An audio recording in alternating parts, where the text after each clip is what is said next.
out tonight with prayer, which will be led by Councilwoman Sylvia. Then we'll have the pledge by Councilman Ostache. For those who would like to participate, please do so. Bow your hands if you feel so, desire to do. Father God, we thank you. Lord, we come to you today, humble as we know how. God, we're asking that you would lead and guide us in the direction that we should take for our city, Father God. Lord, we're asking you to look on our city, Father God. Change our city, Father God, in the name of Jesus. Lord, we're asking right now these things in your Son, Jesus' name. All those in agreement say amen. Amen. I pledge allegiance To the flag of the United States of America and to the republic for which it stands, one nation, under God, indivisible, with liberty and justice for all.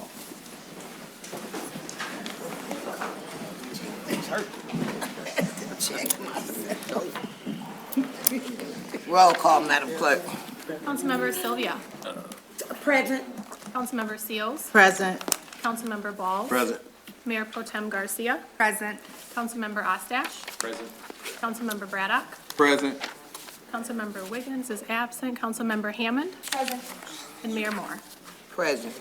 We have 8 members present and absent. Again, welcome. We just want to do a little housekeeping. Council persons, please silence your phone and your computers. Audience, I ask that you do the same thing. This meeting is being aired on SGTV Channel 191, and I'm asking that we all respect one another. When one is speaking, we'll speak one at a time.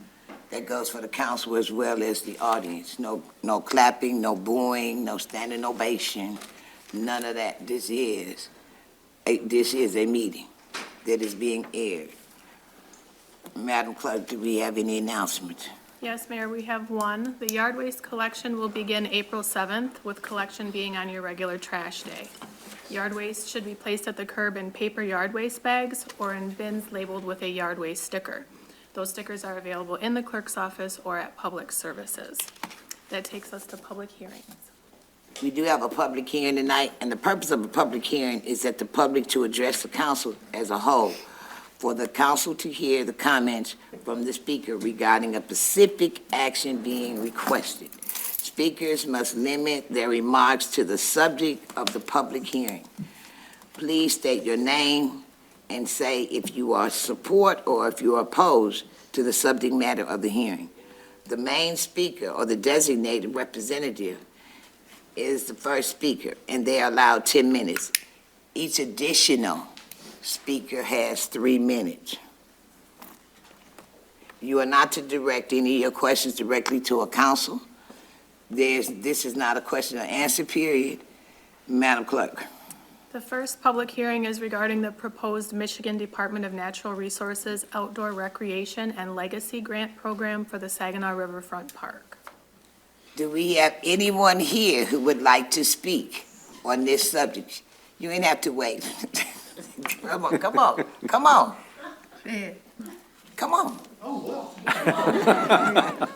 Thought you were serious, thank you. Good evening, Madam Mayor, members of City Council. My name is Wayne Hoffman with Wade Trim, consultant for the city, speaking on behalf of the Public Services Department as we're working on this grant application. The grant application before you that's coming up in resolution later tonight is called the Outdoor Recreation Legacy Program. This is a grant program of the National Park Service, and we are pursuing it in support of the Riverfront Park Project, which I'm sure you all know about. The project design team has been working on this and has done some extensive public engagement over the last 10 months. I'm going to talk about the facts of the grant, not as much of the project tonight. So this is a nationwide grant competition. This program is designed for urban communities, urban parks, and disadvantaged communities over 25,000 in population, so we qualify. It's a really cool program. We submit a grant to the state first, the state vets it, and then it's submitted to the nationwide competition. It accepts grant requests up to $15 million. Our request is not that much, but we're making a pretty hefty request here. It requires a 50% match, so anything that you request, you need to bring 50% to the table. And the application is due April 1st, so our team is working on it, and we'll be ready to submit by April 1st to the state. And as I mentioned, we submit this to the state reviews it, and they submit it to the federal agency, and then we get a review period. So I'm anticipating we'll have a better idea on this application later this year. It's really important to also acknowledge that, to my knowledge, we are the only application in the state at this time, which is good. The city also, because it's a federal grant, needs to do environmental review and state, or Historic Preservation Act, Section 106 review, and that is being done at this time. Those applications will be submitted by April 1st. I need to commend the team from Scape and Spicer. They've been very good at getting us information that we need for the grant. They've been doing an excellent job, and they are also taking the lead on the environmental review and the Historic Preservation Act review. So the resolution on the agenda tonight would approve the application of a $6 million, $798,000 request to the National Park Service for this project. This would fund the entire remainder of the project at the current estimated cost, so it would make the project whole as far as the funding. As I mentioned previously, it does have a 50% matching agreement. The previous funding that you have committed towards the project meets that 50%. We're actually at 52%, so we exceed the 50%. So that would be the design contract that you executed with Scape for those design improvements, and then an additional $6 million from the Michigan Enhancement Grant that the city received for the improvements along the river. I also wanted to note that the city has submitted, and this was back in January, a $1 million application to the Michigan Economic Development Corporation for the Revitalization and Placemaking Program. We will find out about that in April or May, so if we get that, we can amend our request to the state and the federal government, reduce that request, potentially making it more competitive if we get that grant. And with that, that's all I have, and we're looking forward to getting this application across the finish line. Thank you. Thank you.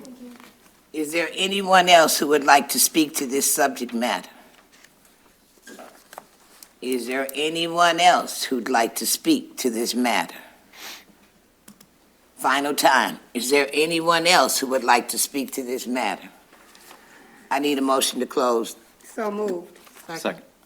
It's been moved and second. All those in favor signify by saying aye. Aye. All those opposed, nay. Madam Clerk. Our second public hearing is regarding the proposed Michigan Department of Natural Resources Trust Fund grant for Bliss Park. Is there anyone here who would like to speak to this public hearing?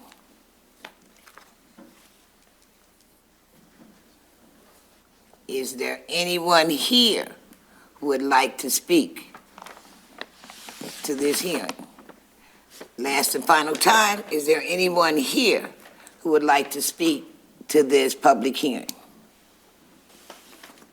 Is there anyone who wants to speak in opposition or approval of this? With that being said, I need a motion to close this public hearing. So moved. It's been moved in support. All those in favor signify by saying aye. Aye. All those opposed, nay. Madam Clerk, That takes us to public input. speakers, you are to remain courteous and respectful when you approach. Staff may, I'm sorry. You are to remain calm and quiet when you're speaking. Speak clearly so we can hear you. For some reason, I'm not hearing half the stuff that's being said tonight, but we don't want to touch the mics. If we touch the mic, they'll start ringing. The clerk will call you up to the podium. You have 3 minutes to present what you need to present. Within those 3 minutes, please address the issues that you came for. Madam Clerk. Our first speaker is Doris Jackson. Is Ms. Jackson in the house? Our next speaker is Tiffany Owens.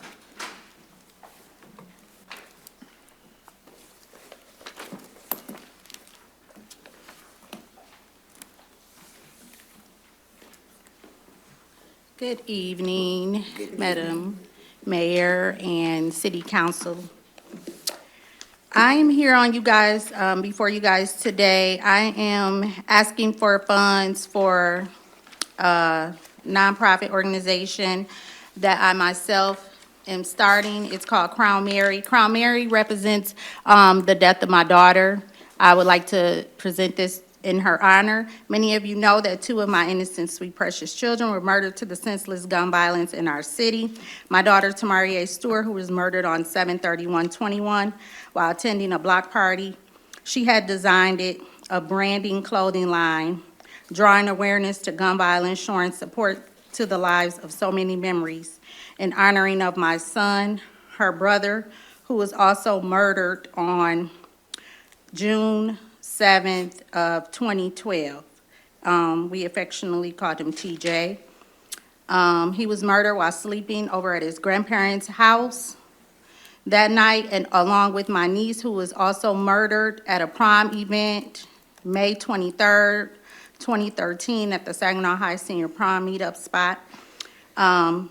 She designed a shirt, and I want to bring that shirt back and take those proceeds and use those proceeds for grief counseling support, not only for mothers, but also for the siblings of the victims that's been murdered. Because a lot of times, we as mothers, we do so much for ourselves, and we're trying to find that healing. But for me, it's watching my son struggle. So I want to be able to support the youth as well, and finding things for them to do to help them along, just to bring them together with other siblings that have lost siblings, so that they can come together to support one another, to know that they're not alone. And then I also want to take that, and also I want to join partnerships with Ultimate Fitness and Wellness. That's a building and motivating programs for youths, and I also want to bring the kids together so that they can be able to do building exercises to build their self-esteem through prayer and affirmations. And trying to hurry up, I wrote so much stuff. Grief can affect our health, our wellness, our lack of sleep, depression. Romans 12:2 tells us, do not be conformed to this world, but be transformed by the renewing of our minds. So since we are created in the likeness and mindness of God, I know that I want to redirect our children's minds and hearts so that we can make this community better. And also, this is the shirt that my daughter designed. And she designed this in honor of her sibling and her cousin that was killed. So I want to take this design, and I want to use the proceeds. I want to sell these shirts to use the proceeds to also further my business. Thank you, guys. Thank you. Thank you.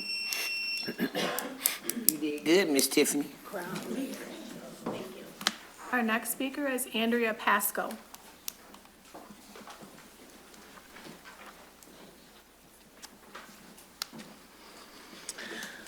Thank you, Madam Mayor and Council. I'm here tonight asking for the participation from the council. I've forwarded you each a packet that has these logos here on the front. There are 3 templates there. You'll see they're labeled Saginaw Awesome. The idea on the next page there is the flyer. I'm presenting this contest to the 6th and 12th graders of Saginaw City Schools with the idea that the students will either color in the templates available to them or create their own t-shirt designs. The 3 winners will be selected by 5 judges here, and those winners will then have media publicity. They will have their t-shirts printed by the Wub T-shirt company. Those t-shirts will also be available to purchase by the public. There will also be cash prizes, website promotion for every single participant. I'm asking the City Council to help me with this initiative because it does engage the youth. It fosters creativity and artistic expression. It definitely strengthens community pride.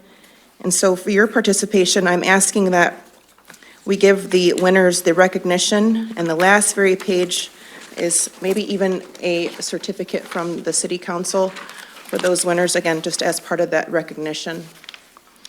So I'm hoping that this will change our attitude about Saginaw and bring a different narrative away from the Sag Nasty and to Saginaw Awesome that we are.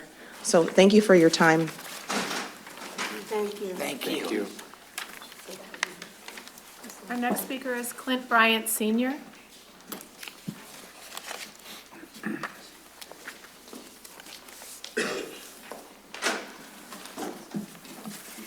Thank you. I'm here because of my concern about the safety of the city of Saginaw. I've been sick, so I haven't really been involved with the community. Got in a car accident in June. When I found out that Saginaw is #1 in crime in the nation, that's deplorable. And 90% of the residents do not feel safe in the city. I have family members that live all over the country that don't want to come back here, not even to visit, because they're afraid they may lose their life.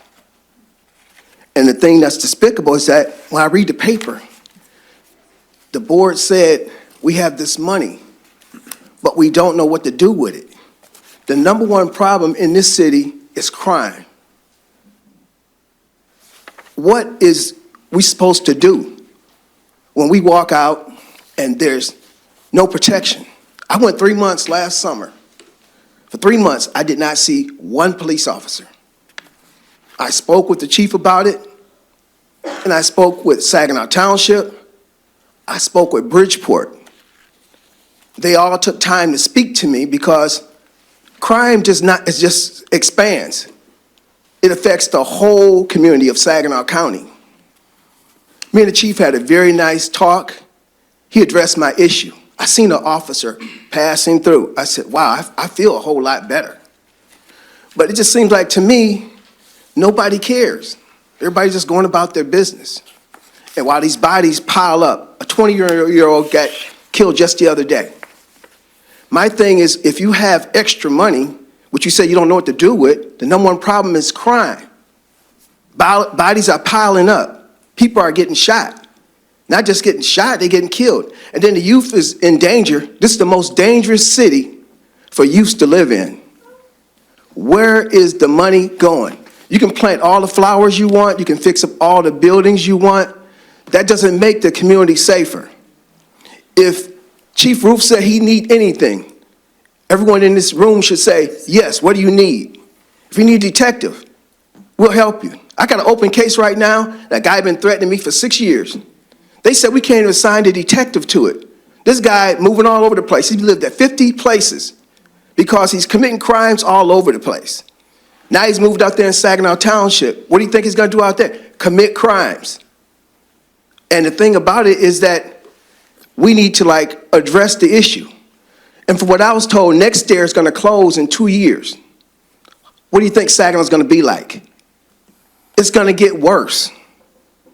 Saginaw is going to be a ghost town if you guys don't address the issue. Thank you so much. Thank you. Our next speaker is Shatoris Jackson.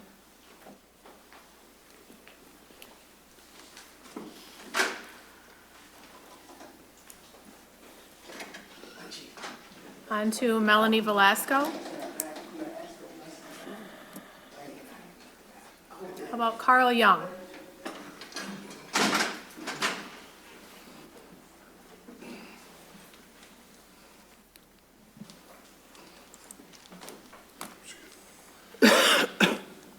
Good evening. How y'all doing, Mayor and my church members? How you doing? Good. Good. I ain't gonna be too long here. They got me on timer. What happened was, okay, I had a couple of hip surgeries, so I don't move around like I used to. But I was going out to get my garbage can. See, my money been kind of funny lately, so I had got my water shut off back around January 13th. And you know the snow and all that, so I made arrangements for DHS and all that and got it cut back on. And the man come out there and filled it up, I guess, with snow. Because in February, my brother's birthday, I remember this day because I was on my way to his birthday party. And went out there to get my garbage cans, and my foot went straight down in the snow. You guys got pictures. I brought some pictures up here. My foot went straight down in there, and my ankle hit the top of the pipe.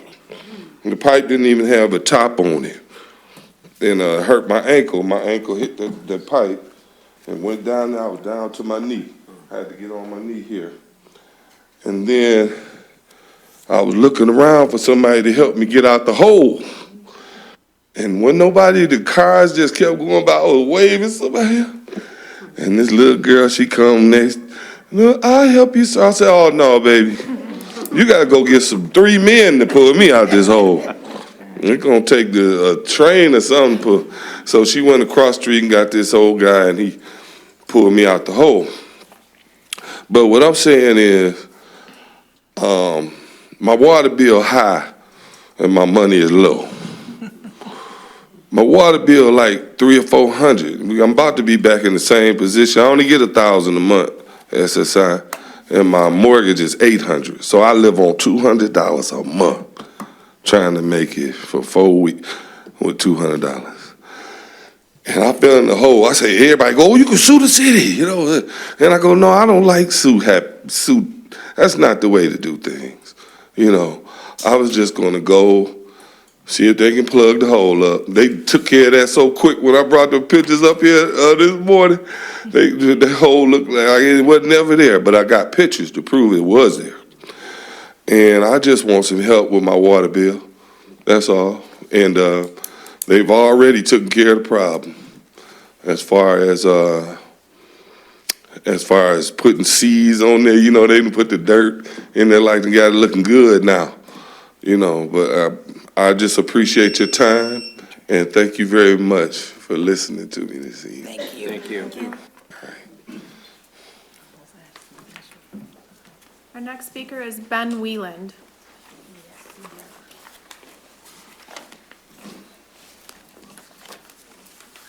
Good evening, Madam Mayor and the council. I am here tonight to talk to you guys about the Saginaw Soup Pitch Competition, which is going on again. I know that we usually have really good participation from City Council, but applications are due Tuesday, April 1st at 11:59 p.m. I would love to see some more of your constituents sign up. I believe we have 9 participants so far. We'd love to see 20. This year, we're moving to a year-long, well, not a year-long, but about a half-year-long cohort. Before it was about a 3 or a 4 month cohort. We want to give these businesses more opportunity to network, more opportunity to get to know their fellow business members and their communities.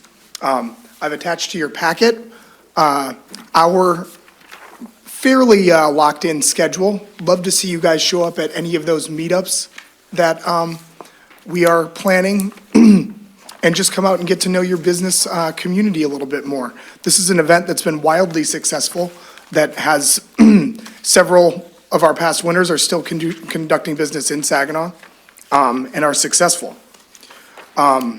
This is an event that requires a disparate set of partnerships, including the Saginaw Economic Development Corporation, the Small Business Development Center, Saginaw Future, the City of Saginaw, as well as many other philanthropic and lending organizations. We usually have really good community support on this, but I wanted to put it out publicly to you guys to ask for one last push, get some more people signed up, and really help this make it a really great event for the next year. Thank you very much for your time. Thank you. Mayor, that takes us to remarks of council. Remarks from council. You have 3 minutes as well. Stick to the point. Just like we tell the audience, stick to your point. We will begin tonight with Councilwoman Seals. All right.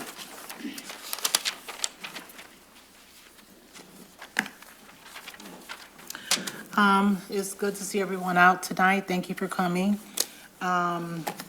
I want to let everyone know that I'm now 4 months into my new position, and I'm really excited. I'm growing leaps and bounds. for the EOC, and that's the Elective Officials Official Academy, EOA. I am at 20 credits, and as of today, and so you need 25, I believe, to 25 to be at stage 1. So I'm excited that I've been working really hard, trying to get through the program and also to learn. And so I'm in the background doing a lot of building my knowledge and understanding what I'm doing, what I'm supposed to be doing. So I also attended with the rest of the council this past week. We all went to the CapCon. That was my first conference, and it was pretty cool. Very informative. I met many elected leaders and from around the state, and I heard many different political perspectives and many successes around the state. And I believe, like in Saginaw, even though we heard some things today, I think we're still in a good position, and I think we're on the up and up as far as where we are and where we're going. So I look at us from a positive perspective, that we are moving in the right direction, compared to what I've just seen around from the state of Michigan at CapCon. So listening to their stories, and I'm like, wow, we're in a much better place. But I also attended a luncheon where our very own Honorable Mayor, she's still the president. She was voted in as the president of the Michigan Black Caucus of Local Elected Officials once again. And so, in our own Representative Amos O'Neill, he did a dynamic and awesome speech. It was very transformative. Just really, I've been knowing him since I was a kid, so just to see him on this level playing field is so awesome. So just touched my heart. If you know, then you know. So, and then just hanging around the council people, just being around everyone, it was really cool, even with Tim. I even had 2 people say, well, I want to meet your city manager. And so they were like, please go get him. And I went to go find him. Tim was like, no, I'm not going to go talk to that guy. So people was asking me to go find your city manager. But, so he was even a celebrity there, so I was just happy that just our mayor, our manager, and our representative are just known around the state. We have good people around us. We have great leadership here in Saginaw. Thank you. Thank you. Next, we have Councilman Balls. Thank you. My heart goes out to the sister who lost her children. It hurts so bad when, we keep having these murders in our city. Wayward youth without any mentors or necessarily any fathers at home. And we really need to try to do something to change the tide. There have been some initiatives that's been happening in the city with the help group, guys that used to get in trouble who now they're trying to mentor kids. And we got to do more of that. The fathers are far away from their children, by being in prison. So I feel like we need to start maybe bring some type of initiative like father hours, where we pick up the mantle that the fathers are not doing and try some kind of way to get involved in these kids' life to try to change the projection that they've been experiencing. I see a lot of good things happening in the city of Saginaw. I'm so happy about that. New high school, I'm sure that's going to bring on some pride within our youth. The mentoring groups that I mentioned, I go with the kids every 2 weeks. Every other week we mentor the kids, and I can see some positive change that's happening with the kids. And give them my phone number, told me they even want to talk to somebody, they can always call me, and some have. And we've been able to help out some of the kids who had issues with one kid only had one outfit to wear, so he wouldn't go to school, and he's an honor student. And they come to find out he wasn't going to school, so we got together, and I think we probably got him about 30 outfits. Mm-hmm. And so, there's a lot of things we can do. We just got to get engaged with these children. Ain't no way in the world that Saginaw is going to change unless we try to help the youth and some of these guys that have felonies. Today, I had the opportunity to I worked with a friend of mine, gutting houses, and we took them to Midland, and I had 2 guys that have felonies, and they said they can't find a job. And we hired them to help gut this house out, and they was telling their story about they can't get hired here, can't get hired there. So we got to find some kind of way to get these guys who had felonies, some kind of way to get them worked so they can be productive members in their households. We got to do something. I mean, Saginaw has a lot of guys who thought the drug trade was the way to get out of poverty and stuff like that, and they kind of find out it didn't work right. So now they're back in our society, and these guys need jobs. So I'm throwing it out there that we need to start some type of program to help the felons get back into society. I know last time I mentioned something like mentors. I know the mayor mentioned something to somebody, and that seemed that we had a help group. So, Mayor, I'm looking forward to you and the rest of us to get some type of program where we can get these felony fathers back into society working. Thank you.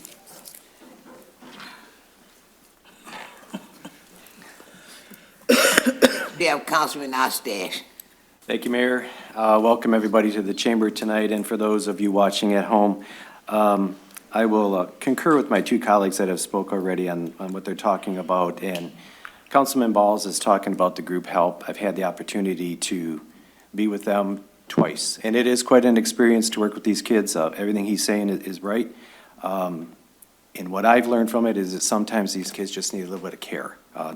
They're looking for somebody to care about them and to talk to them, and that was a big takeaway for me. So I'm hoping to do more with that group. After the first time I was there, I was sick the second time, then I had company from out of town, but more to come. Also, too, thanks for speaking about Saginaw Soup and for the city putting that on again, so I'm excited. I'll try to make some of the events, so I've got your schedule here. I have attended it before, and it is an excellent program, especially for our young entrepreneurs. And then again, with, like Councilwoman Seals said, we were all at CapCon last week. It's the legislative conference, and there was some good takeaways from that. There's some really good sessions. I know one of the sessions that I attended was very difficult to be in, but it was something I think that everybody had to hear, and that was active shooter training, active shooter events, and things that have happened in other municipalities, and God forbid anything not happen like that here in Saginaw. But it was interesting to hear mayors from other cities talk about it and how they dealt with it. And then also I want to talk to the manager too, because there is some Michigan State Police training here for our city, and that's through the Homeland Security. Maybe we might be able to capitalize on some of that. Also, congratulations to some of my colleagues that were there at CapCon. Mayor Pro Tem Garcia got her level 1 EOA, and also Councilwoman Lamar Sylvia has gotten her level 1 EOA, so excited for them, and it was good to see them up on stage receiving their awards. And then also, I had the opportunity to attend the Kyoyonda event, and it was nice to see that Mayor Pro Tem received the Legacy Award. So she is our first Latina on the city council, so it was nice to be and celebrate with your family, and which are kind of not like my family now, so it was nice to attend that event. Just a couple of announcements, because I did try the last time. The city is hiring, so go to our city website. One of the examples is they're looking for tree trimmers, and those jobs are starting at anywhere from $50,000 to $54,000 a year. So that's a pretty good salary if you're looking for work. There's a lot of other positions out there. And then also, too, we did go through time change. We've been talking about it. Check your smoke detectors. Make sure the batteries are working, so that's always a good time. I did not have the opportunity to talk about that last time because there was a lot of other things we were talking about. And just to recognize some folks in the crowd with us tonight, Commissioner Jack Tanney is with us again, and also Mayor Browning is with us tonight, so our past mayor of Saginaw. So thanks for joining us. That's all I have, Mayor. Next, we have Councilman Braddock. Good evening to the city of Saginaw, all those who are here for the board today, and all the city council members. I enjoy hanging out with y'all during the conference. They're a pretty cool group of people. Trust me, they are. I had a good time. Also, but it was very educational, and I learned a lot, and learned a lot. Was able to learn a lot and receive a lot of information, and like they say, making us better for what we're doing here at the table to best serve our city.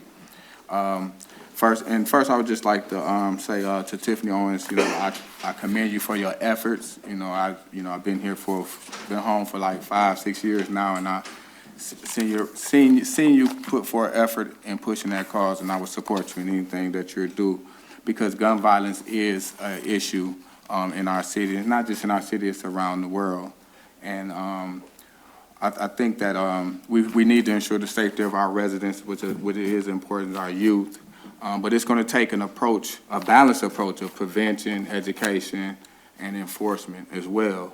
So, we have to, it's going to take everybody, our families, our school-based organizations, our local leaders, our family, our leaders.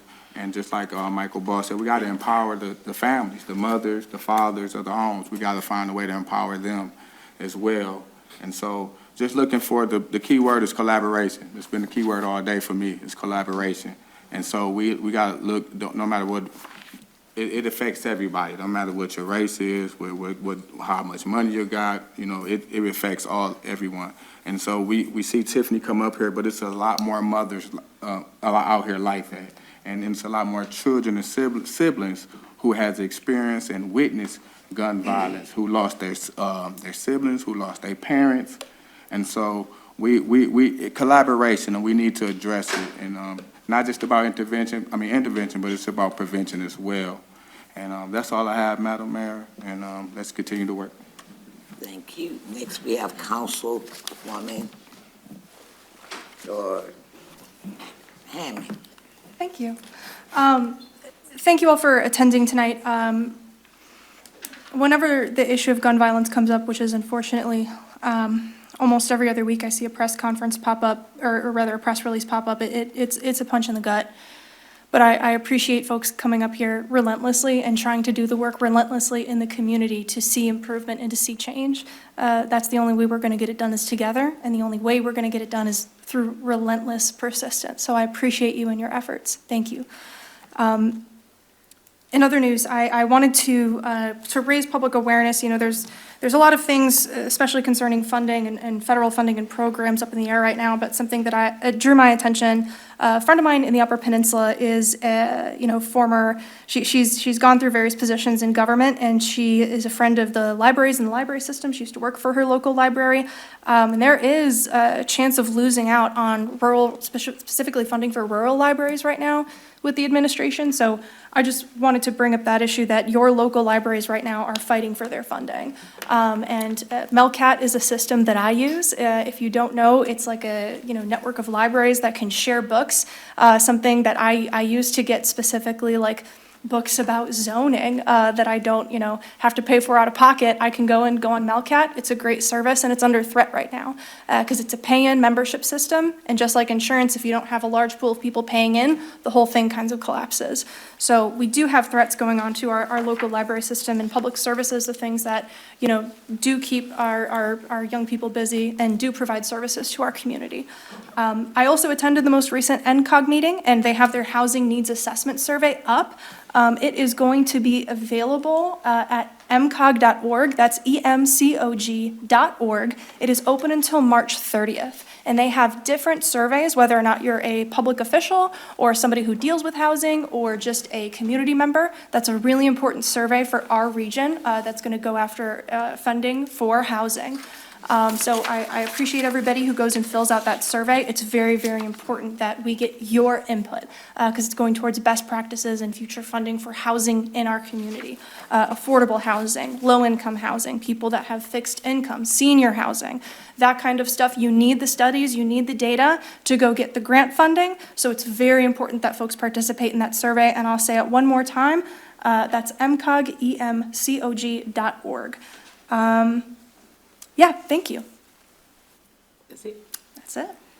Next, we have Councilwoman Sylvia. Thank you so very much, Mayor. Glad to see everyone today. First of all, I'd like to say thank you for coming to your city council meeting today. I'd like to recognize FACT, Families and Children Together, and they're doing so many things in the city of Saginaw. A couple weeks ago, you could come and they were doing laundry, free loads of laundry. So I was a little late, so I didn't get to get any free laundry done. But it was open to the community. All you had to do was come and get there in time. And they're doing a lot of things. I don't want to just spend particular time on that. To the young people that came up and spoke today, I definitely will be trying to help as much as I can. Whatever it is, if I can help, that's what I'm going to be doing. I talked to Miss Tiffany, so I'm on board. I got kind of pushed on board a little bit. So after I talked to other people in the community, that's definitely something I want to help with and try to get other people involved with to help, because our young people, they're right now. Some people say they're the future, but our young people are right now, And condolences go out to everyone that lost a loved one the past couple of weeks, whether it was gun violence or violence in general. Excuse me. Also, I'm helping a youth group called Yes, and it's a new youth group, and they've got boots on the ground. They're just helping and helping. But one thing I'd like to say, we have several youth organizations in the city of Saginaw that we've given millions of dollars to in regards to ARPA funds. So somewhere, some kind of way, people are missing the collaborative effort. It wasn't just, well, I got this money and this is going to help my particular youth group.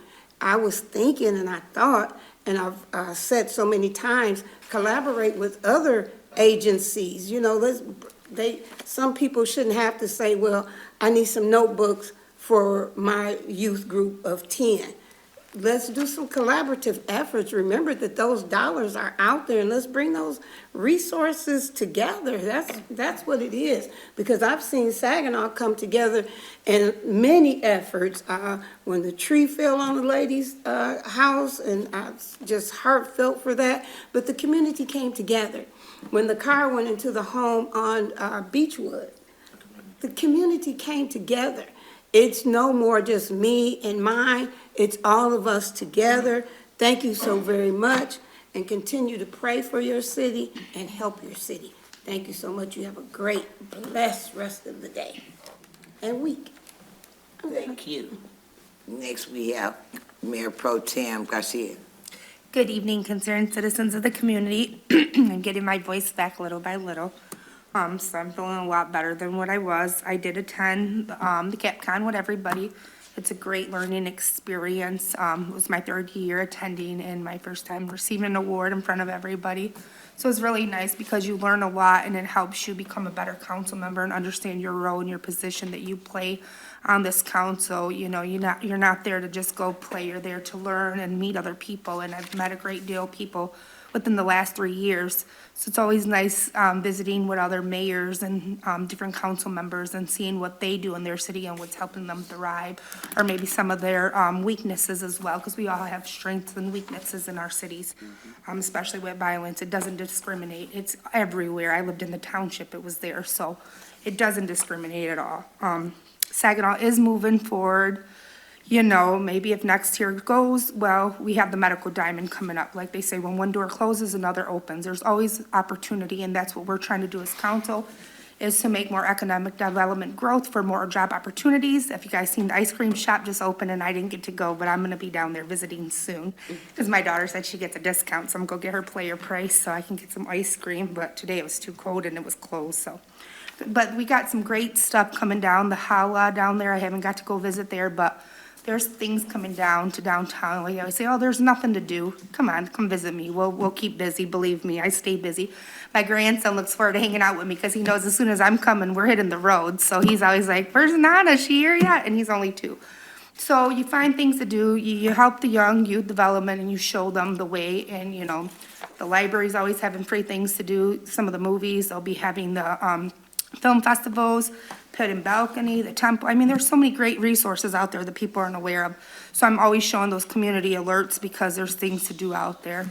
And yes, I had a busy last week. I received 2 awards, but that's because I'm doing the work behind the scenes and I'm being recognized finally for what I've been doing in the community for a long time. And it feels good because it shows that my hard work is paying off. Sometimes it doesn't come to light right away, but it comes when you're not expecting it. And Friday, I'll be with the Cesar Chavez Day. We gave them an award or a proclamation last meeting, which I could barely talk, but Friday, I'll be with the luncheon with some of my council members here that'll be in attendance as well. So just have a good rest of your day, and thank you for coming. Thank you. The last 2 weeks have been hectic. I've been in D.C., back to Lansing, and not going back to D.C. anytime soon.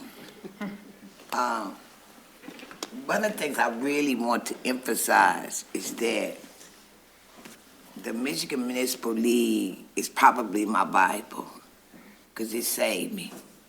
It taught me how to be a council person. I'd like to congratulate Mayor Pro Tem Garcia. I'd like to congratulate Councilwoman Sylvia on getting level 1, and I'd like to really acknowledge Councilman Ostache. He got level 4. Took a little while to get there. We did it. So I did it in a year and a half, but it would have been less than that, but my mom got sick and I had to deal with family business.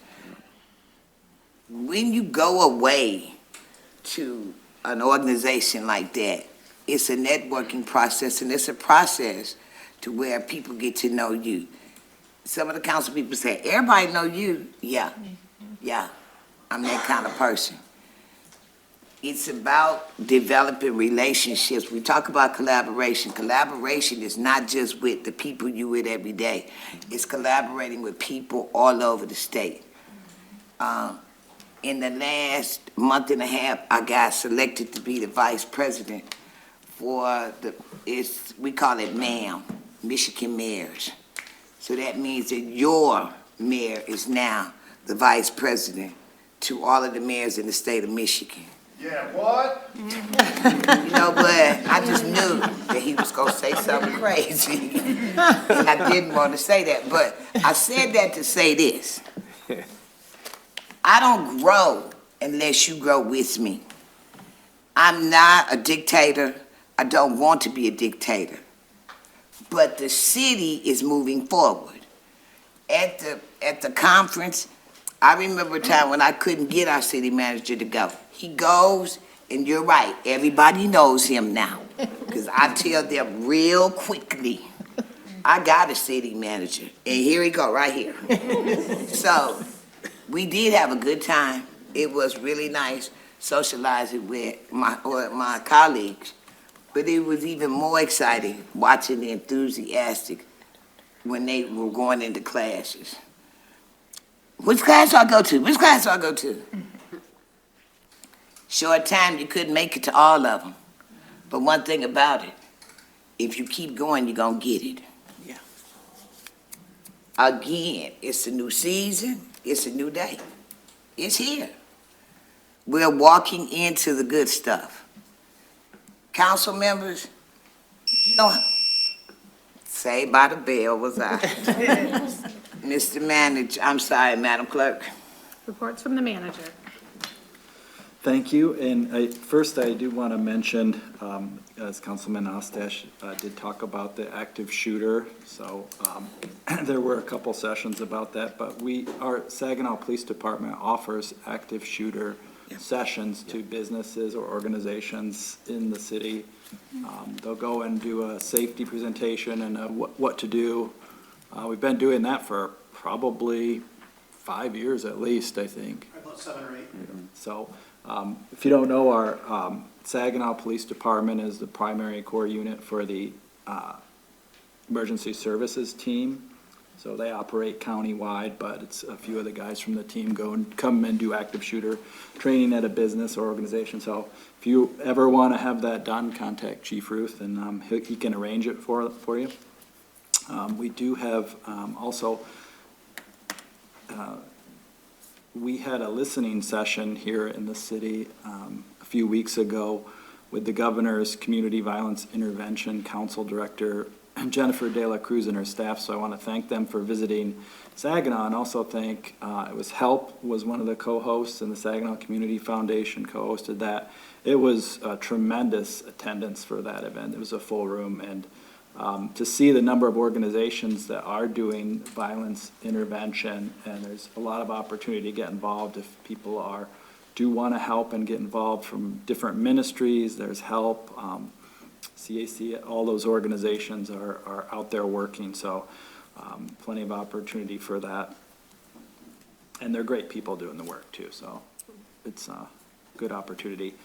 Positive results downtown annual meeting and awards. They had that a few weeks ago too, so I want to really thank that organization and all the organizations that are dedicated to recreation and activities in the city, because as we know, back 20 years or more, that was some of the first stuff that was cut in the city. So these organizations really took up that responsibility and activities. And this one was way before that. They're celebrating their 50th anniversary this year, so since 1975, they've been working. So I want to thank that board and Jeannie Conger, who's the executive director. She's retiring this year too, so great job by them. And another event that we had that week, that was a busy week because we also had the city contractor job fair. And if you had an opportunity to stop by that, I think there were probably more than 300 students that went to that. It was really busy, and we have to thank the Saginaw Career Complex and all of the unions and the companies that participated in that, gave an opportunity for youth and other members of the community to come out and apply for jobs. So hopefully we start filling those jobs and we get some good employees here in the city. So I want to thank Grace De Leon and her staff, and also Councilman Balls was there the whole time helping out. So I want to thank those people for helping put that together. And then finally, we have our location and our time for our first citywide meeting that we had talked about. It's going to be Wednesday, April 9th. It's 5:30. The school district is allowing us to have it at the Saginaw United High School. First floor auditorium. You can enter through the back entrance. And we'll hear a presentation from our city staff about the zoning ordinance update regarding the process and timeline for adoption, review changes within the zoning ordinance, and navigation for a clear zoning format. And then we'll have a question and answer after that. And hopefully we let the community members ask the questions, because this is one of their only chances to talk to the staff here. So I think that'll work out really well. And then once we get finished that, we'll start planning our next topic and location. So looking forward to that. Did get a lot of positive responses on the first email, and then a lot of people emailed today saying they will promote it and attend. That concludes the management update. Do we have any questions of the city manager? Yes, two. Was there supposed to be a presentation earlier today about the, the DNR trust fund? Yeah, there doesn't have to be. Okay. If there's questions at the end, our staff can answer the questions. Okay, thank you. Thank you.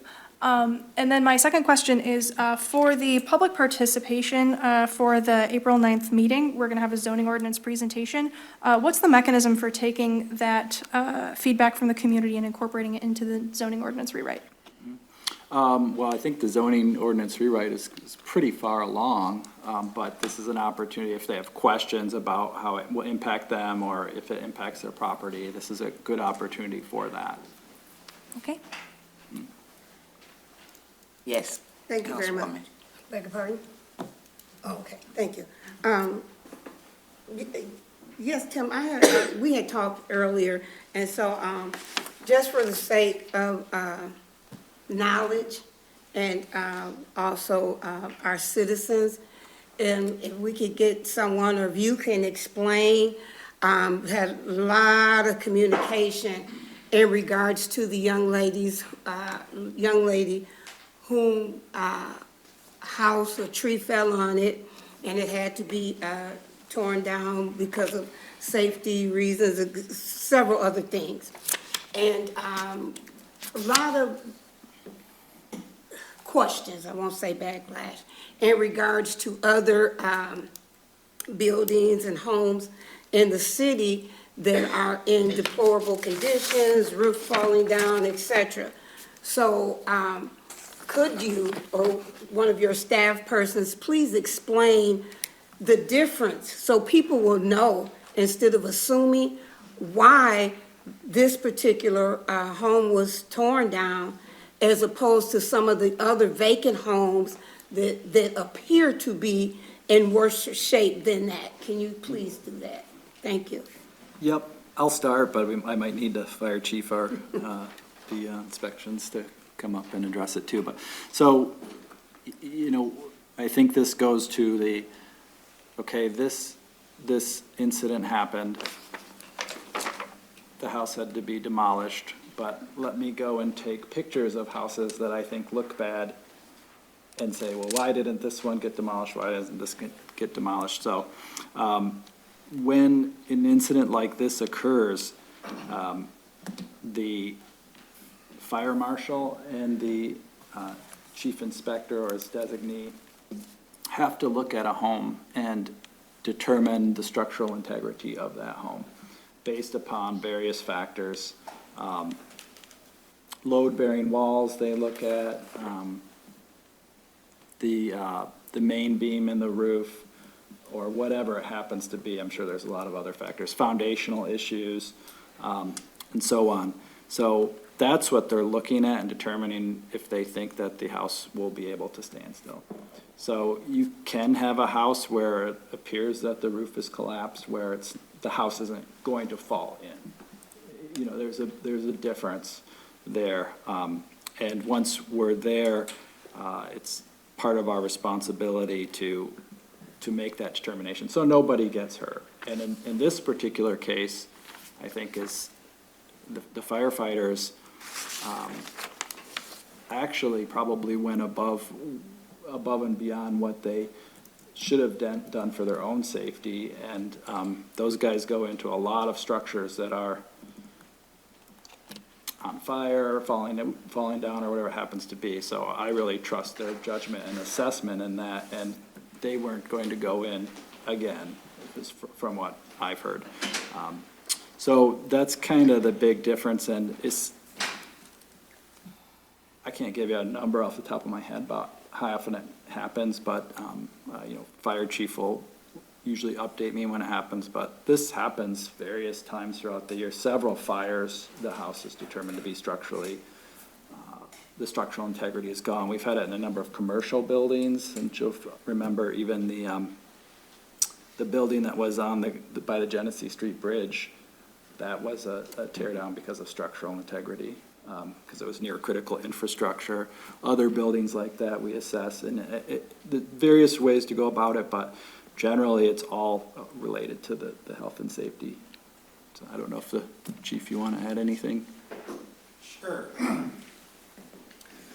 Thank you. I would just reiterate what the city manager said. So I know that there was a lot of social media chatter, and rightly so, because it's obviously a devastating situation. But I want everyone to be clear, there's no benefit to any of our firefighters or the city as a whole to see someone lose their home. So, the theories out there that there were ulterior motives or whatnot, whether it was by the fire department or by one of the other city departments, I'm not sure what they think our goal is there. The citizens, the community are the people who pay us to protect them and to, when necessary, put our lives on the line. And as the city manager said, our personnel did take some risk because in this instance, it was not safe for anyone to go in the home. However, she verbalized that there were some personal keepsakes in there that were very personal to her and her family. And so utilizing our training with confined space and structural collapse and things like that, our personnel took some risk to go in there and get those items because our job, you pay us to not only protect personnel, but also protect property. And unfortunately, the home was already, gone, right, for lack of a better term. But there were things that we could do to try to lessen the blow and to try to help this individual who was in really a time of crisis, right? I mean, there's a lot going on there when you come home and you see a huge 3-4 foot diameter tree on your home. So hopefully that explains most of it. We, unfortunately, we do come across the emergency demolition situation fairly often, not as much as we used to. For those of you who remember 10, 15 years ago, when we had a lot more vacant houses and vacant house fires, we were doing it all the time because, we were pulling up to fully involved vacant houses that were structurally compromised almost on a nightly basis. Thankfully, the city looks a lot better than it did back then, but we do come across these situations where homes get destroyed, and working in cooperation with code enforcement, with the building inspectors. This was kind of a group effort. The individual who made the call for this specific building was not the fire department because the fire marshal was not there. But we were the ones that called them because we made the determination this building's not safe. Someone's gonna have to come here and make a decision of how to proceed, and the decision was made, so. Thank you so much. Thank you.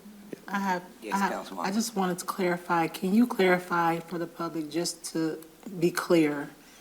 You said that the firefighters, they risked their own lives, they went in and actually got some items for the owner of the house? They retrieved them for her? Yeah, so out of respect for the owner, I don't want to get into what those items were, but they were, let's just say they were very personal in nature. Right. And again, you know, what do you pay firefighters for here in the city of Saginaw? What do we do, right? And of course, life safety is the first thing that we're always focused on, but we also take the job of property protection very seriously. A lot of people, when we show up to their home and it's on fire or there's some sort of emergency, a lot of people don't have insurance. And so a lot of times when we show up, whatever we can do to mitigate the incident, that's all they're gonna have left. So the faster we can get there and put out fires and things, we can save more property, right? In this instance, the tree had already fallen, right? That's, unfortunately, there's nothing we can do to take that back. But realizing what those items meant to her and her family, our personnel said, okay, there's things we can do to lessen the risk, right? We can go in and stay on load-bearing walls, on the exterior walls, not venture into the middle of the building. There was a firefighter kept on the exterior to make sure he was keeping an eye on the exterior walls, that they're not bowing, that there's not creaking, things like that. So those are things we are trained on. You know, it's not like we're just allowing the general public in there and saying, hey, go grab whatever you want, right? Because those individuals don't necessarily know what to look for. But it was a calculated risk that our personnel took, and I support it because ultimately that's what we're here to do is serve the community. Thank you for clarifying that. Yep. I just wanted you to say that because on the narrative was that did not happen. So I just wanted to hear that it did happen, that she was able to retrieve those items. Yes. Thank you. And I would just say that, you know, anyone who ever has any questions in the community of what happened in an incident, or I'm always available. You know, they can come to the fire station, or if I'm not there, you know, the battalion chief on duty. The city's very fortunate. You know, I only speak for the fire department, but I know there's a lot of employees citywide that really care about this community. And the fire department is no different. And so anytime there's any questions or whatnot, just reach out. We'd be happy to explain, you know, why things happen and why they occur. Thank you. Yep. Anyone else? Yes, sir. I just want to commend you guys for doing the fine job that you did. You know, I saw that situation, and a tree had fell from the curb over the city sidewalk onto the house. I mean, so you can't leave it like that. You got people that want to walk up and down the street. The lady didn't have any insurance. So you guys, I think y'all did her a service by taking care of that situation, the city as a whole. Because if she didn't have any insurance, didn't have any money, she couldn't take care of it herself. Yeah. So just to clarify, I believe the tree was actually between the house and the sidewalk, correct? Yeah. But part of I'm glad Chief said that he talked about their training because, you know, some people may say, well, if the firefighters could go in, why couldn't someone else? But they train every day, you know, on doing these types of things. I'm glad he did mention that. Thank And then you. other things that they're looking for are, you know, if it were to collapse, would it hit another gas meter for an active gas meter or electrical lines or other infrastructure? So that's part of their assessment too. And the fire marshal's constantly going around, and he works with inspections, trying to identify buildings that are unsafe. Now, of course, there's 22,000, I believe, roughly, properties, right? So there's a lot when we're talking both commercial, residential. But keep in mind, you know, Captain's Cove, right? A few months ago, we had that come up, and that building, we identified this is an imminent collapse hazard. It was right near the Court Street Bridge, which is critical infrastructure. It was, bricks were falling into the railway. That was an immediate situation that we had to deal with, and it's dealt with now, right? And it's important to keep in mind that when you see a picture of a home that, you know, maybe the front door is coming off, that's not a structural deficit. That's just aesthetic. Now, it doesn't look good, right? And we all want that fixed, and I know that city departments do a lot to try to get those things fixed. But on our end, on the fire department, we're looking at structural deficiencies and what is going to harm people, you know, via collapse or things like that. I just wanted to, Don't pull it oh, up. don't pull it up. Oh, No, talk. Okay, I just want to make sure, because my voice keeps coming in and out. I just wanted to commend you guys on doing a great job, because I woke up to all these messages, and then Councilman Ostash had called me when I was just messaging. I'm like, what the heck is going on? All the social media, I had all these people question me, and I'm like, I don't even know what's going on, but thank God nobody got hurt in the house. But I just want to say that you guys responded very quickly back to council, and I appreciate that, because I was like, I don't even know what's going on. I'm trying to get the story, you know, and there were so many different scenarios on social media. It could either be good or, you know, bad, pros and cons to it. But it did make me more aware of some of how you guys determine these houses. So it was a learning experience for me, so now I kind of know. But I was just wondering too, did the meter have to play a factor? Because I know sometimes like some of the gas meters are close to the house or anything like that could have determined that as well. Yeah, so in speaking with the crew, that was a situation. Now that the issue with the meter wasn't the sole reason of why, you know, the building came down, right? Right, So, but it plays a factor too. It does, yeah. It's an all-encompassing thing. And when our incident commander, which he is, by the way, on the special operations team, which does technical rescue and everything, so he's trained in those things. When he made the determination this building was unsafe, then we immediately followed the ordinance. He calls for scenic.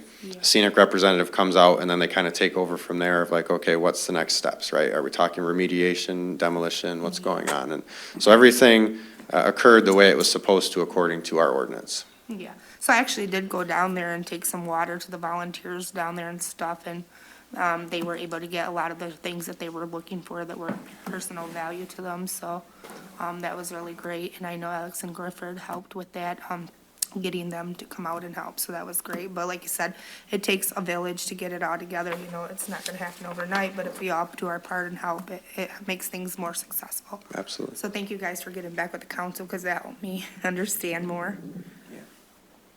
Councilman Ostash. Yep, thanks, Mayor. Don't pull that mic. Thanks for giving the update on this, too. And I want to thank the city manager, because Mayor Pro Tem mentioned there was a lot of social media activity at that time, and a lot of speculation. How can you do this? What's their amendment rights? They're bringing the Constitution into it.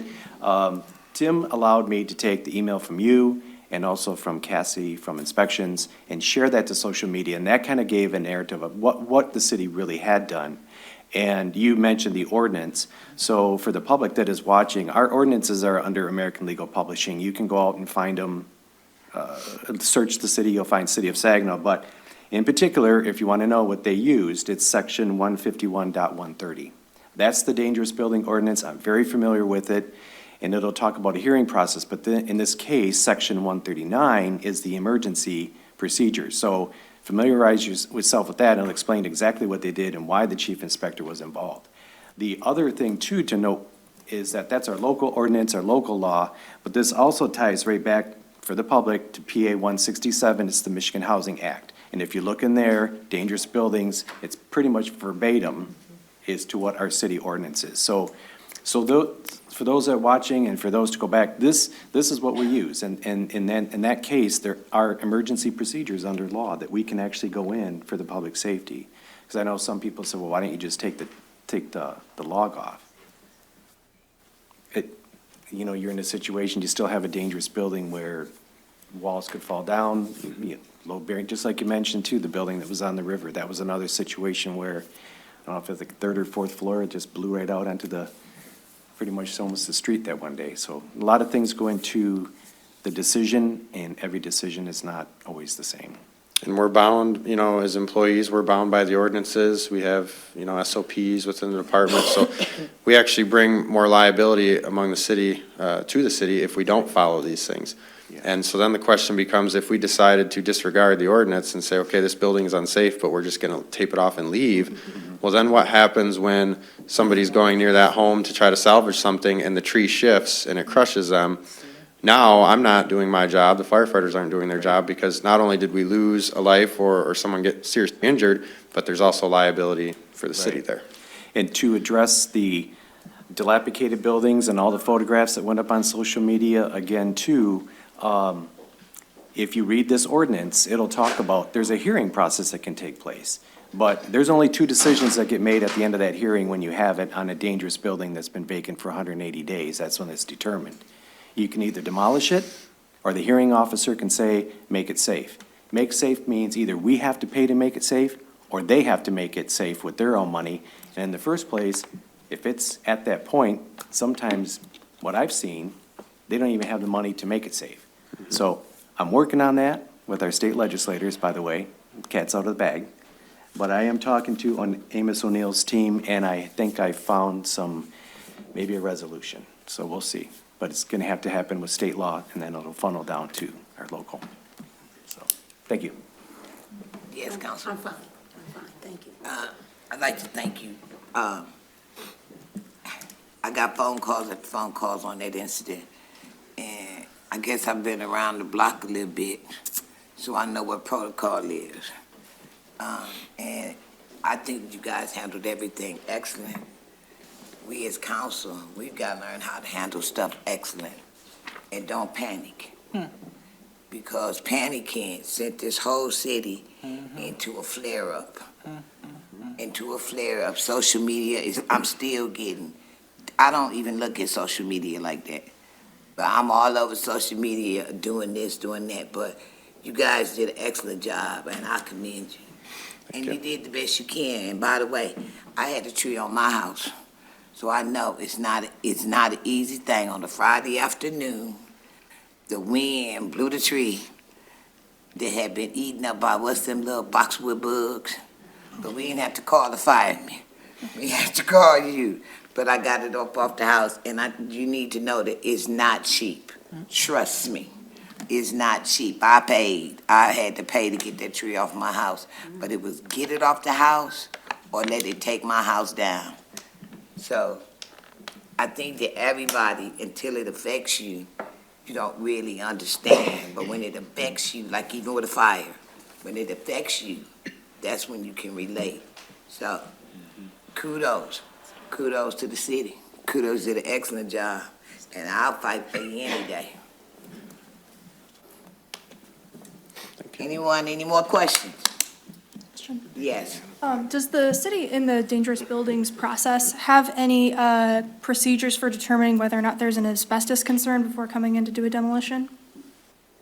Not an emergency demolition, no. Okay, thank you. Any other questions?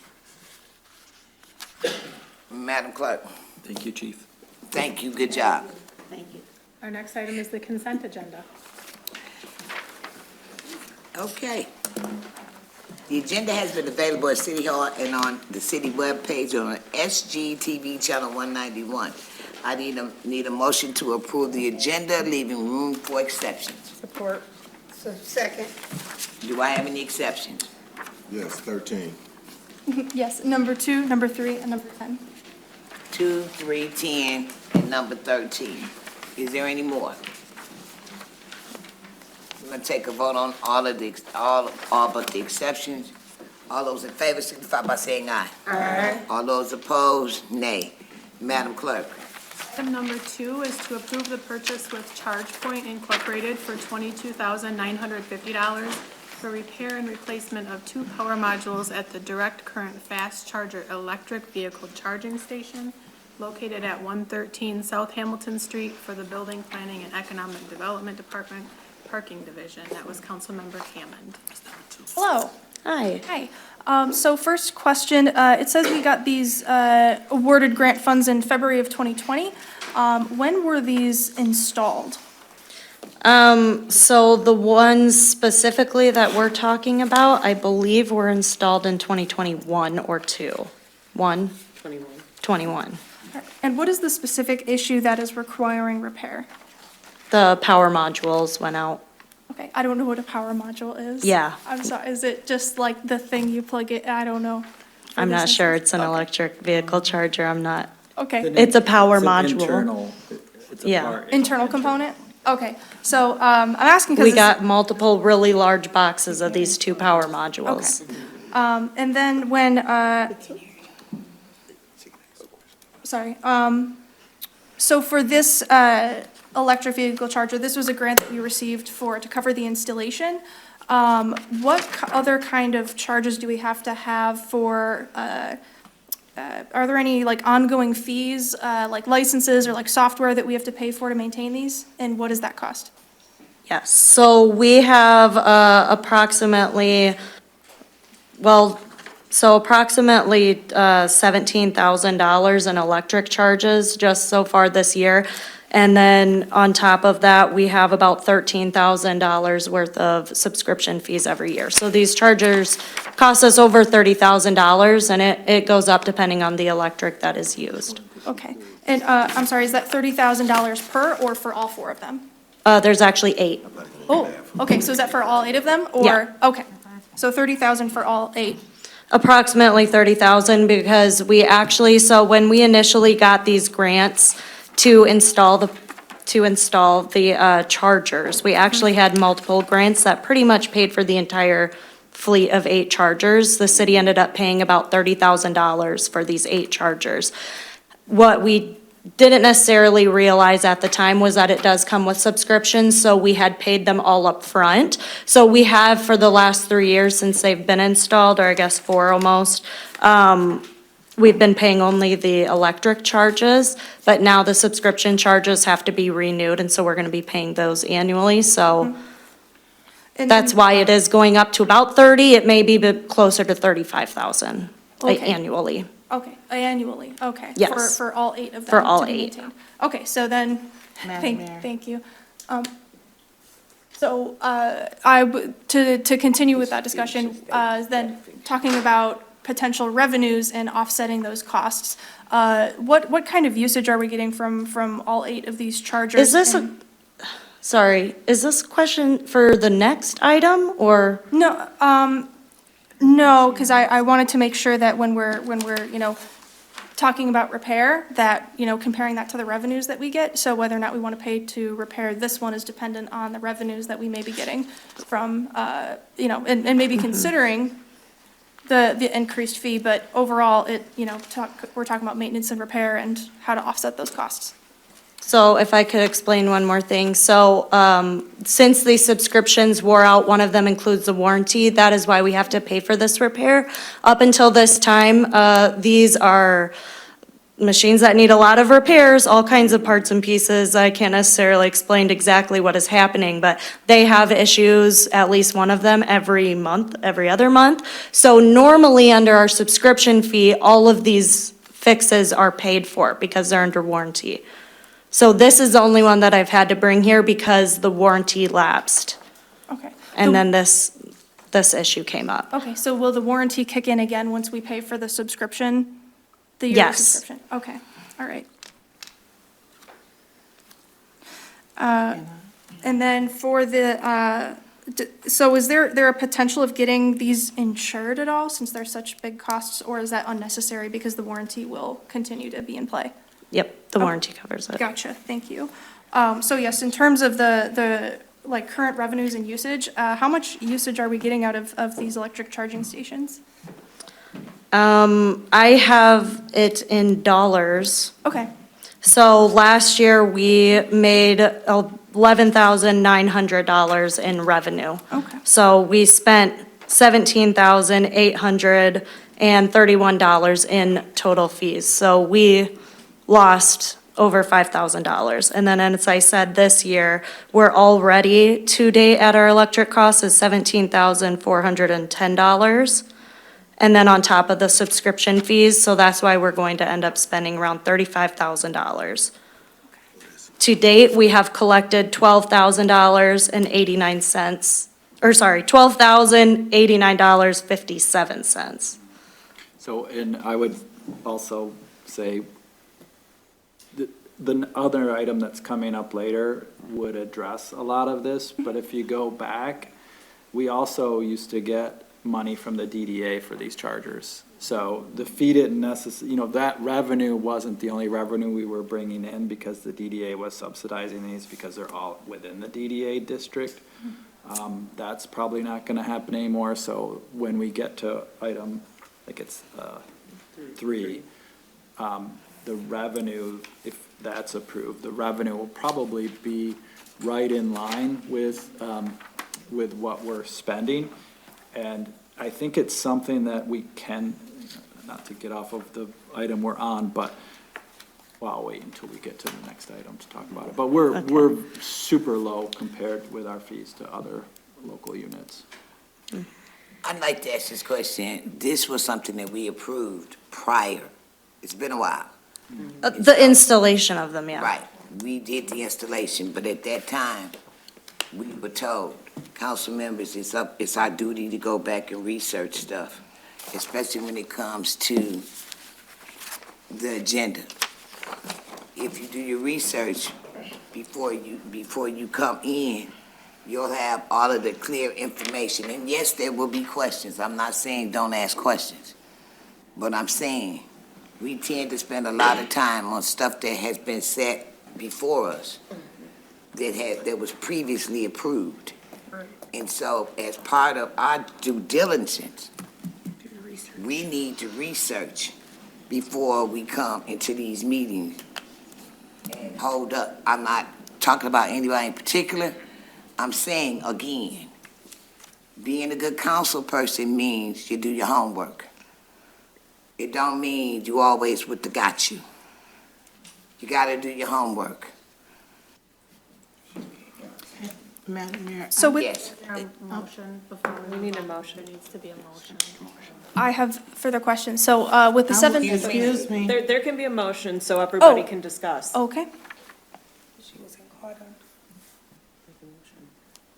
I think Is there a Councilmember motion? Ostash was trying to make a motion. Huh? No, she has to make the motion. She does not. Anybody can make the motion. Oh, okay. Right. Make a motion to approve. Number 2. Second. Now discussion, right? Well, my discussion is, I'm trying to figure out, because in our parliamentary rules, it says no member shall speak more than once on the same question. So I'm not understanding how can one of us at our council speak 8 times on the same question? So I need clarification if someone could help me with this. And it's on section 3, section 16 and 3rd chapter of our parliamentary rules. It's number 2. So I'm in the book here. I'm in the book. My understanding is that Councilmember Hammond had multiple questions on the same subject. So it wasn't necessarily asking the same question over and over. The section, Councilmember Seals, that you're referring to is unless every member desiring to speak to that question shall have had the opportunity to do so. So after the motion is made, when other people can discuss, then it can come back to her for further comments. Okay. And that's what we started It off is the doing. principle of everybody should get a chance to. Right. Okay. So we do have a motion now. So we got a motion. And there was a motion. Yep, you have a motion and a second, so you're up to any discussion now. That's what, So we I can, said so we that. can move to, the floor is open for discussion. we can move to vote? Oh, you have. Chris, So you're under consent agenda item 2. right. The charge point for 22,950. Is there any further question or discussion on that item? On item 2. Correct. I said that. I'd like to Does call for, anybody else have any comment about this? I'd like to call for the question. We can call. We can end the debate. I support it. We got called for the question, I did not hear a second on the call. I second it. I just supported it. and it's a second.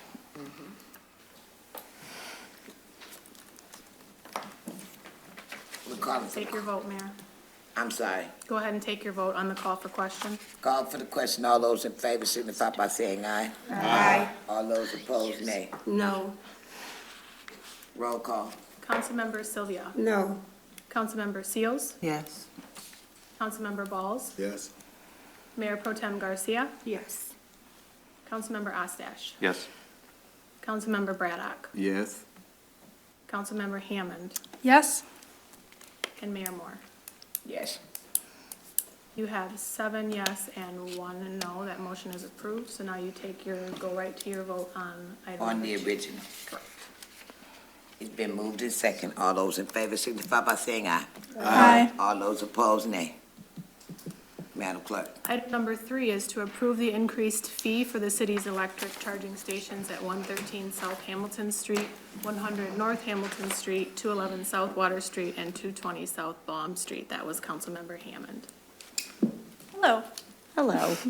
So when we're talking about you talked about the 17,000 and the 13,000, so 17,000 for ongoing, you talked about maintenance. Does that include like the charges for the actual electricity from Consumers Energy that we pay? So the 17,000 amount that we're at currently is electric charges, yeah. Oh, okay. So that's what we pay consumers for the electricity at that site. Okay.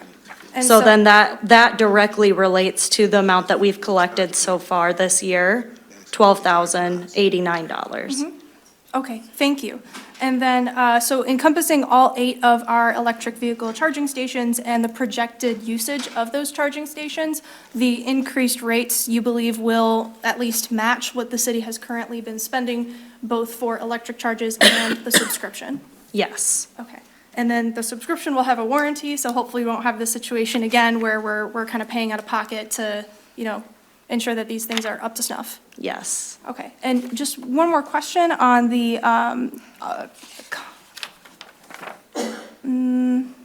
never mind, it was on the other item. Motion to approve. Second. It's been moved in second. Any more discussion? Comment.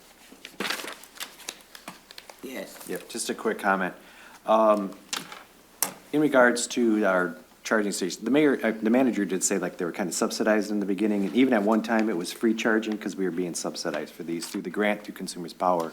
So it's kind of led us down this whole other path, but I was excited to see the fee structure is changing now. That'll support that. And honestly, you're about under 6 cents a kilowatt what I pay when I'm on the road. So it's a competitive rate for the city. But also too, it does bring e-commerce to the area. As an electric car owner, you search these things out, you plug your car in, you go to the restaurant, you have dinner. So it's a twofer for us, for the city. It brings people in as well. So, thanks, that's all I have. It does, and if you are interested, we do have data on where, the drivers come from, and it's by far not majority Saginaw County. Wow. Any other questions? What is the expected life cycle of these charging stations, and how long can we expect before we gotta do like a full replacement? 10 years. Okay, thank you. Any other questions? Hearing none, all those in favor signify by saying aye. Aye. All those opposed, nay. Madam Clerk. Item number 10 is to approve the purchase and a software license agreement with All Funeral Services LLC for $66,940 for a cemeteries management software solution for the Public Services Department Cemeteries Division. That was Councilmember Hammond. Hello. Hello, good evening. Good evening. So for $66,940, can you just clarify, what is the duration of this contract for the license agreement? Well, it's a one-time agreement. Okay. And then both parties can exit that agreement with a 30 days notice.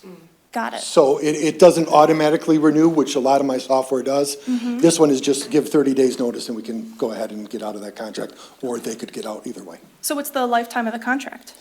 It keeps on going year to year. Oh, okay. So this is essentially a one-time purchase for the software? It is. Okay. Now, if you look in there, it's 61,000 for the data conversion. Yes. So we have over 100,000 lots at 3 different cemeteries. So that initial cost is to take all our data from our current software and move it to their software. That's a one-time fee. Ongoing yearly, it's the 4,950, I believe, off the top of my head. I think I'm pretty close there.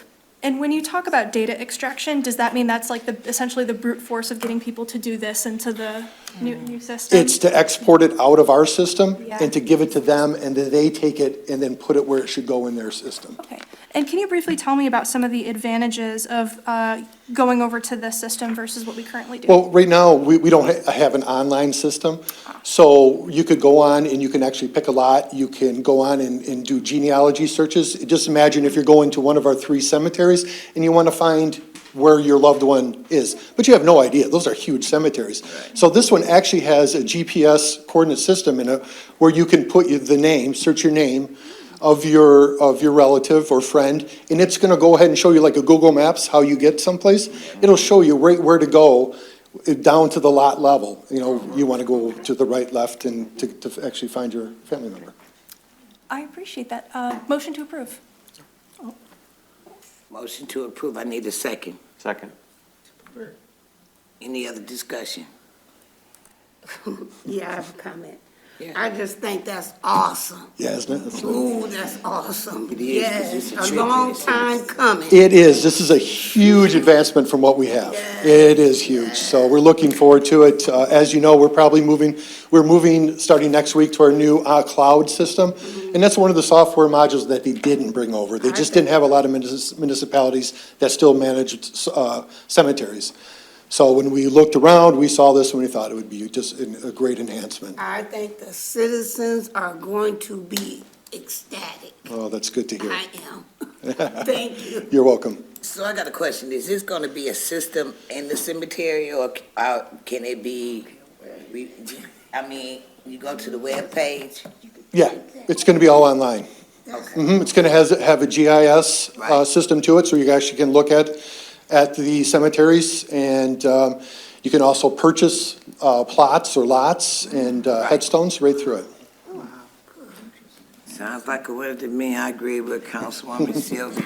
It's gonna be a lifesaver. Just say it. So just a quick, because you know, it is $66,000. I work in IT. This is actually not a bad migration cost. I've done. It is a good yes. cost, but you look at the yearly for $4,000. That's good. I don't have anything that's that's $4,000 in my budget. Yep, I can concur. This is not a bad price. Anyone else? All those in favor signify by saying aye. Aye. All those opposed, nay. Madam Clerk.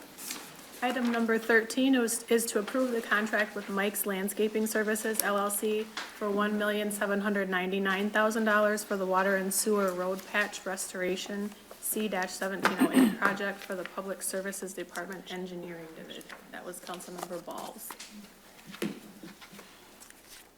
Trying to figure out which one of us wants to go up there. He's waiting on one of you guys to come up. Yes, both does. I understand that you say this is for, the lead lines? This is, no, this is for this is just to repair the road from lead lines that have already been replaced or other water main breaks in the road. This is Okay. not lead line replacement. Okay, so whoever pulling the lead lines now, they gotta pay for that themselves? I mean, we have a contract for people to pull lead lines. They break the hole open, right? And then they repair They're it? patching those as part of that project. Okay, We have a backlog of about 3,300 road patches that the water shop is behind on. So we're bidding out projects every year to try to catch up. okay, And These are the ones that we're replacing. okay. yes, the work is already done. All right, I just wanted to make sure we wasn't paying for, the next guy to go in and break a hole in the ground. And this could also be from a sewer connection that was put in. It's Okay. water, sewer, and water main breaks. All right, thank you. I'd like to make a motion to approve 13. Second. Thank you. It's been moved and second. Any more discussion? Hearing none, all those in favor signify by saying aye. Aye. All opposed, nay. Takes us to boards, commission, and committee reports. I need to get reports on committees that are within the city structure. Councilwoman Seals. I have a report from the Riverfront Commission. I did attend the meeting this past week or 2 weeks ago, and it was a very interesting meeting. I did learn that their role there is to advise city council regarding projects on the riverfront. And they know there's big things coming up on the horizon for our city. So one of the projects that was mentioned there that they want to support city council on is the Ojibwe Island project.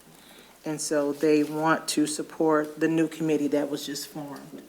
So they would like to, I think they're going to get in contact with Tim very soon. I don't know if they have already gotten in contact with you, so that they can figure out how they can work with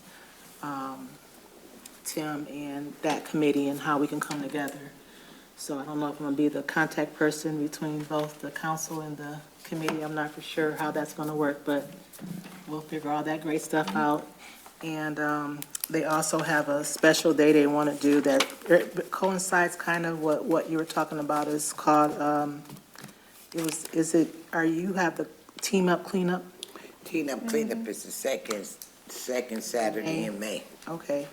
So they have a day called Beautification Day, and they're looking for a leader.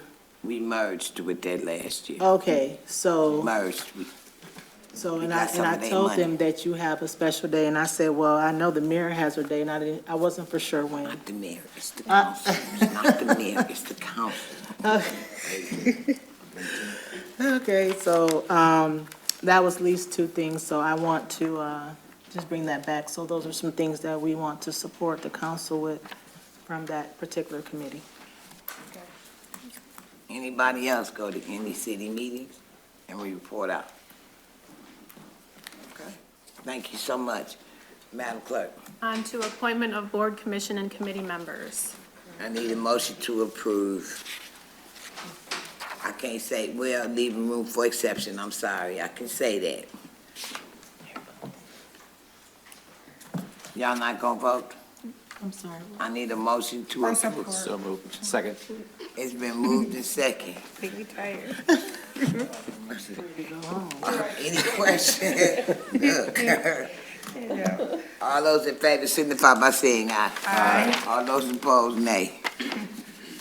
Madam Clerk, On to ordinance adoption. The first one is to amend the official city map to rezone all properties within the blocks along North Michigan between Schaefer on the west, CSX Railroad on the east, Union Street on the south, and Davenport Avenue on the north, and also including all properties fronting along North Michigan between Davenport and Cronk from B1A Interchange Business and RMU RC Riverfront Mixed Use Riverfront Commercial to B2 General Business. I need a motion to adopt. Second. It's been moved and second. There's no discussion on this, right? We just vote. It is discussion? Yep. Do we have any discussion on this motion, on this, I'm sorry, on this ordinance? All those in favor signify by saying aye. Aye. All those opposed, nay. Madam Clerk, Next ordinance is to amend the official city map to vacate all that part of Congress Avenue lying west of and adjacent to the west line of North Niagara Street, westerly to the west line of the recorded Eddy Plat, except the easterly 246 feet of Congress Avenue. I need a motion to adopt. Second. It's been moved and second. Any discussion? Hearing none. All those in favor signify by saying aye. Aye. All those opposed, nay. Madam Clerk, Final resolution, or ordinance, is to amend the official city map to rezone entire blocks 11 and 14, Fish, Phelan, and Remington's addition, and that part of Cedar Street lying between blocks 11 and 14, Fish, Phelan, and Remington's addition, from R1, single-family residential, to R3, low-density, multiple dwelling residential district. I need a motion to adopt. So moved. Second. It's been moved and second. Any discussion? All those in favor signify by saying aye. Aye. All those opposed, nay. Madam Clerk, Takes us to resolutions. Our first is authorizing to seek fiscal year 2028 local bridge program funds from the Michigan Department of Transportation. I need a motion to adopt. Second. It's been moved and second. Any discussion? All those in favor signify by saying aye. Aye. All those opposed, nay. Madam Clerk. Our second resolution is authorizing the submission of the Michigan Department of Natural Resources Outdoor Recreation and Legacy Grant Program for the Saginaw Riverfront Park. So moved. Need a motion to adopt. Second. Did I hear a second? He so moved in a second. Okay. Any discussion? All those in favor signify by saying aye. Aye. All those opposed, nay. Madam Clerk. Our third resolution is authorizing the submission of the Michigan Department of Natural Resources Trust Fund Grant for Bliss Park improvements. I need a motion to adopt. Support. Second. It's been moved and second. Any discussion? Yes, Yes. because I think that was the scheduled presentation was on the Bliss Park improvements. Is that correct? There doesn't have to be any presentation or speakers during a public hearing. Okay. Well, was there any material that was planned to be presented? Because it seemed like there was supposed to be a presenter. I think there's a CC that goes with the resolution. Yeah, okay, but no additional information? That's No, fine. No, there wasn't a presentation. Oh, okay, thank you. All right, that's all. Any other questions? All those in favor signify by saying aye. Aye. All those opposed, nay. Madam Clerk. Final resolution is approving the MDOT cost agreement 25-5093 for the road safety audit of Genesee Avenue from Janes Avenue to Hess Avenue. I need a motion to adopt. Support. Second. It's been moved and second. Any discussion? All those in favor signify by saying aye. Aye. All those opposed, nay. Madam Clerk, Takes us to miscellaneous business. do we have any motions that need to be made at this time?